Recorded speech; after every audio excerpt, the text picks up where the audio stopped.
Shehnaaz screen present the eight night. कहानी की शुरुआत में बताया जाता है कि आज से 2500 साल पहले एक शैतान ने हमारी दुनिया और नर्क के बीच एक ब्रिज बनाना शुरू कर दिया था, क्योंकि वो उस रास्ते से बुराइयों को बुलाकर इंसानों को तबाह करना चाहता था। लेकिन बुद्धा ने उसके रेड और ब्लैक दोनों आंखों को निकाल लिया, क्योंकि उसके दोनों आंखों में उसकी सारी शक्ति थी। वो आंखों के बिना कुछ भी नहीं कर सकता था। पर ब्लैक और रेड दोनों आंखें बुद्धा से बचकर भाग गए। लेकिन बुद्धा ने शैतान के काले आंख को बहुत जल्द ही पकड़ लिया और उसे एक बक्से में बंद कर दिया।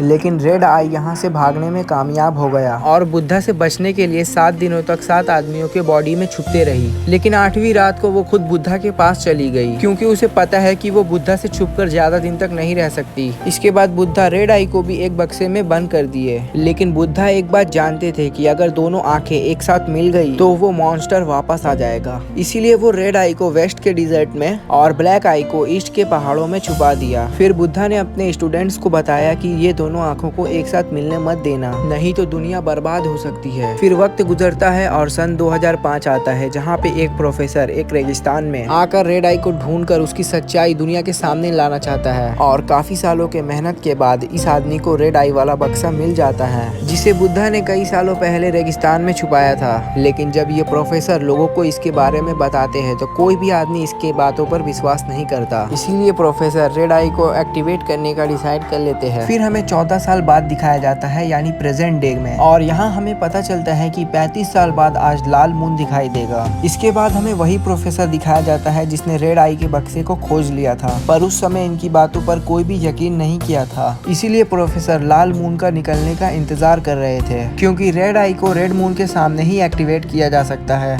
असल में वो ऐसा करके लोगों को बताना चाहता था कि रेड आई और ब्लैक आई की स्टोरी रियल है। इसके बाद रेड मून जैसे ही आसमान में दिखाई देता है तो प्रोफेसर रेड आई के साथ एक रिचुअल करने लगता है। इसके बाद रेड आई को एक्टिवेट करने के लिए कुछ आदमी का ब्लड और अपना भी ब्लड उसमें डाल देते हैं। फिर ये रेड आई धीरे धीरे एक्टिवेट होने लगती है। रेड आई से बचने के लिए प्रोफेसर अपने आप को मारने लगते हैं, लेकिन वो रेड आई प्रोफेसर को अपने काबू में कर लेती है। फिर हम एक मॉन्क को देखते हैं जिन्हें पता चल चुका था कि रेड आई एक्टिवेट हो गई है और उसने लोगों को काबू करना भी शुरू कर दिया है। दरअसल ये मॉन्क के पास मॉन्स्टर का ब्लैक आई होता है और वो इसीलिए इस बात से काफी परेशान हो जाते हैं। इसके बाद पार्क नाम का एक वर्कर को हम देखते हैं जो पहले एक बुद्धिस्ट मॉन्क था। फिर हम चैंगसो को देखते हैं जो इस बूढ़े मॉन्क का स्टूडेंट होता है और उसके मास्टर पिछले 2 सालों से कह रहे हैं कि तुम मौन व्रत रखो। फिर चैंगसो को मॉन्क अंदर ले जाकर उस मॉन्स्टर की कहानी को बताना शुरू करते हैं। फिर वो चैंगसो को बताते हैं कि मॉन्स्टर की रेड आई एक्टिवेट हो चुकी है और वो 7 रातों में 7 पड़ाव यानी कि 7 पत्थरों को पार कर आएगी और वो 8वीं रात को अपने खोए हुए साथी से मिलने आएगी, यानी 8वीं रात को रेड आई ब्लैक आई से मिल जाएगी।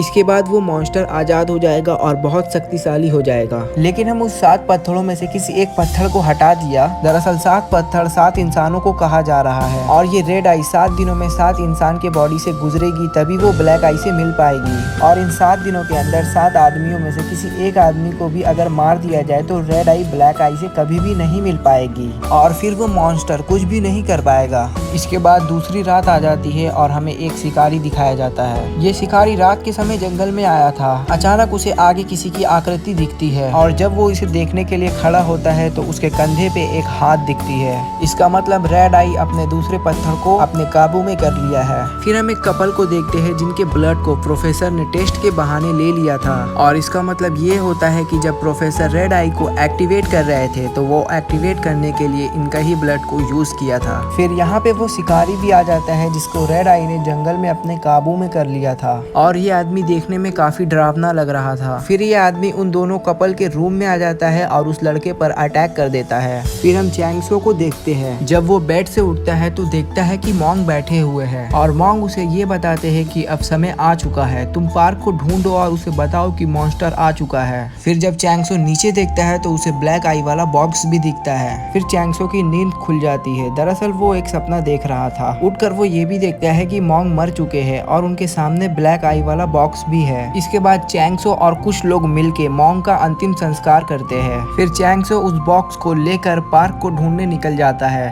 फिर हम एक डिटेक्टिव को देखते हैं जिसका नाम किम होता है और उसे खबर मिलती है कि मोटल में किसी की मर्डर हुई है और किम चेक करने मोटल में आ जाता है और उसे पता चलता है कि शिकारी ने लड़की के साथ वाले लड़के को मार दिया है, लेकिन साथ में उस शिकारी की भी डेड बॉडी वहीं पे पड़ी होती है और उसे देखकर ऐसा लगता है कि इसकी मृत्यु बहुत पहले हुई है क्योंकि उसकी बॉडी की हालत बहुत खराब हो गई थी। और डिटेक्टिव को ये भी पता चलता है कि उसके साथ वाली लड़की यहाँ से भाग गई है। और ऐसे होते होते 3 दिन बीत जाती है और चौथी दिन शुरू होती है। पार्क को ढूंढते ढूंढते चैंगसो एक स्टेशन में पहुंच जाता है। जब वो बेंच में बैठता है तो उसके साथ में रखे हुए बॉक्स को कोई गायब कर देता है। फिर चैंगसो बहुत परेशान होकर इधर उधर देखने लगता है। उसे एक लड़की दिखती है और ये लड़की अचानक से गायब हो जाती है और इसे चैंगसो बहुत ज्यादा परेशान हो जाता है क्योंकि उस बॉक्स में ब्लैक आई रखी हुई थी। दूसरी तरफ डिटेक्टिव को मोटल से गायब हुई लड़की की डेड बॉडी बाथरूम में मिलती है और इस लड़की की भी हालत बिल्कुल वैसे ही होती है जैसे कि शिकारी की डेड बॉडी की हालत थी, जिसके वजह से डिटेक्टिव किम के लिए ये केस और भी ज्यादा मुश्किल होते जा रही थी। और अब चैंगसो भी पार्क के घर पहुंच गया था, लेकिन पार्क घर पर नहीं होता और चैंगसो उसका इंतजार करने लगता है। रात में पार्क अपने घर में आता है और चैंगसो उसे बताता है कि मंदिर वाले मोंग की मृत्यु हो चुकी है और उन्होंने मुझे आपको देने के लिए एक चीज दी थी, लेकिन गलती से मैंने उसे रास्ते में खो दिया। फिर चैंगसो उन्हें ये भी बताता है कि मॉन्स्टर अब आ चुका है। और फिर हम एक लड़की को देखते हैं जो ब्रिज के नीचे होती है और उसे अकेला देख एक डिलीवरी बॉय उसके मदद के लिए उसके पास जाता है, लेकिन जब वो लड़की के पैर को देखता है और उसके बॉडी को देखता है तो वो बहुत डर जाता है क्योंकि उस लड़की की बॉडी खराब हो रही थी। और इसके बाद वो लड़की इस लड़के को पकड़ लेती है। इसका मतलब रेड आई उस लड़के के बॉडी में आ गई है। इसके बाद ये लड़का एक लड़की के पास जाता है और ये वही लड़की होती है जिसने ब्लैक आई वाले बॉक्स को गायब किया था। फिर ये लड़की रेड आई के सामने ब्लैक आई को रखती है और रेड आई ये देखकर बहुत बेचैन हो जाती है।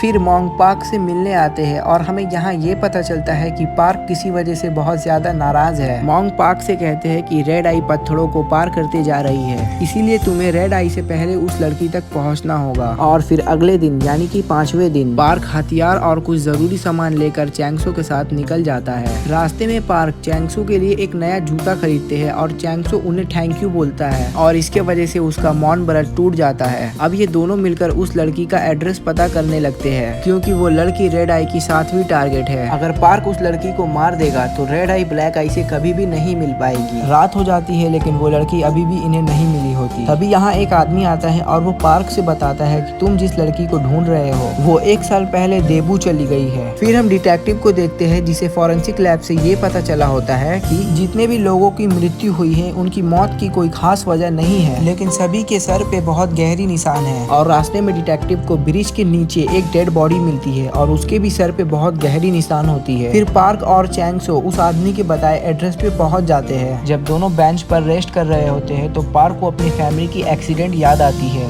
जो एक लेडी के वजह से हुई थी और उस एक्सीडेंट में पार्क अपने पूरे फैमिली को खो दिया था। फिर वो गुस्से में उस लेडी के बच्चे को मारने की कोशिश की, लेकिन वो ऐसा नहीं कर पाया क्योंकि पार्क को उस लड़के पे दया आ गई थी। फिर अगले दिन पार्क चैंगसो को मैप में एक एरिया दिखाता है और कहता है कि वो लड़की हमें इसी एरिया में मिलेगी। और आज रेड आई का 6ठा दिन शुरू हो जाता है और ये दोनों उस लड़की का एड्रेस पता करने लगते हैं। तभी पार्क की नजर टीवी पर जाती है जिसमें उसे ब्रिज के नीचे मर्डर वाले केस के बारे में पता चलता है। और अब चैंगसो उस लड़की का घर भी ढूंढ लेता है। तभी अचानक यहाँ पे बारिश होने लगता है, इसीलिए चैंगसो यहीं पे रुक जाता है। फिर वहाँ पे एक लड़की दरवाजा खोलती है और उसे अंदर बुलाती है। फिर पार्क भी पता करने के लिए उस ब्रिज के नीचे आ जाता है। फिर यहाँ पे डिटेक्टिव भी आ जाता है और उसे पार्क के ऊपर डाउट होने लगता है, इसीलिए वो पार्क को पकड़ने की कोशिश करता है, लेकिन पार्क यहाँ से भाग जाता है और इसी दौरान पार्क का मैप भी वहीं पे गिर जाता है। दूसरी तरफ चैंगसो जिस लड़की के घर में होता है उसी ने ब्लैक आई के बॉक्स को चोरी किया था, लेकिन चैंगसो को उसका चेहरा याद नहीं होता, इसीलिए उसे पता नहीं चलता। और बारिश बंद होने के बाद वो यहाँ से जाने लगता है। तभी रास्ते में उसे एक लड़की दिखाई देती है जिसे रेड आई ने अपने काबू में कर लिया था और इस लड़की के डरावने चेहरे देखकर चैंगसो यहाँ से भाग जाता है। फिर जब उसे पार्क मिलता है तो वो पार्क से सब कुछ बता देता है। फिर पार्क चैंगसो को यहाँ से चले जाने के लिए कहता है क्योंकि अब हमारा रास्ता अलग है और मैं उस लड़की का मर्डर करने जा रहा हूँ, लेकिन मैं नहीं चाहता कि तुम इसमें फंसो। और ये बात सुनकर चैंगसो बहुत उदास हो जाता है क्योंकि उसे ये लगता है कि मैं जिस लड़की से मिला था पार्क उसे ही मारने जा रहा है। और पार्क उस लड़की को मारने के लिए यहाँ से निकल जाता है, क्योंकि उस मॉन्स्टर को रोकने का इसके अलावा कोई भी इनके पास चांस नहीं होता।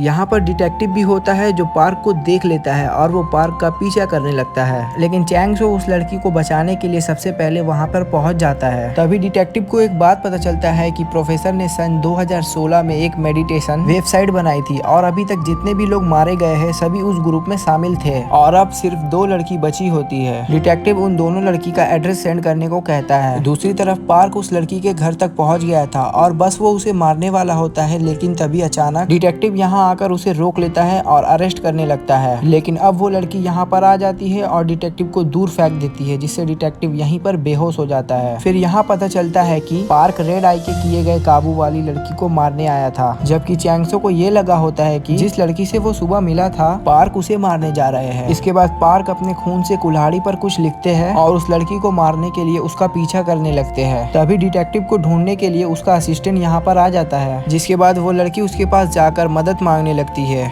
इसके बाद वो पार्क पर गन तान देता है। तभी पीछे से वो लड़की इस पर हमला कर देती है, जिसके बाद रेड आई अब इस ऑफिसर को अपने काबू में कर लेती है और इस लड़की की यहीं पे मृत्यु हो जाती है। अब पार्क उस ऑफिसर को मारने के लिए आगे बढ़ता है, लेकिन रेड आई बहुत पावरफुल हो चुकी थी और पार्क उसके सामने नहीं टिक पाता। पार्क एक बार फिर से अपनी कुल्हाड़ी को उठाता है, लेकिन ये ऑफिसर पार्क के ऊपर गन तान देता है। तभी यहाँ पर 2 पेट्रोल पुलिस ऑफिसर आ जाते हैं। मौका देखकर पार्क यहाँ से भाग जाता है और ये ऑफिसर इन दोनों को मार देता है। दूसरी तरफ चैंग सो इस लड़की को बचाना चाहता था, इसीलिए वो गुआंजू के 2 टिकट लेकर यहाँ से निकल जाता है और इसी के साथ अब 7वां दिन भी शुरू हो चुका है। अब पार्क भी वहीं के टेम्पल में जाने के लिए बस का इंतजार करने लगता है। तभी यहाँ मॉन्ग की आत्मा आती है और वो पार्क को बताती है कि रेड आई अब अपने आखिरी पड़ाव तक पहुँच चुकी है और तुम्हें कैसे भी कर 8वीं रात से पहले उसे रोकना होगा। और इतने में ही यहाँ पर बस आ जाती है और पार्क अपने सफर में निकल जाता है। लेकिन वो ऑफिसर सबसे पहले वहाँ पर पहुँच जाता है और चैंग सो भी उस लड़की को लेकर वहाँ के जंगल में पहुँच जाता है। दोनों बहुत थक गए थे, इसीलिए वो एक जगह पर आराम करने लगते हैं। थोड़ी देर बाद यहाँ पर पार्क भी पहुँच जाता है और वो लड़की अचानक से यहाँ से गायब हो जाती है। फिर चैंग सो को यहाँ पर ब्लैक आई वाली बॉक्स भी मिल जाती है, जिसे उस लड़की ने चुरा लिया था।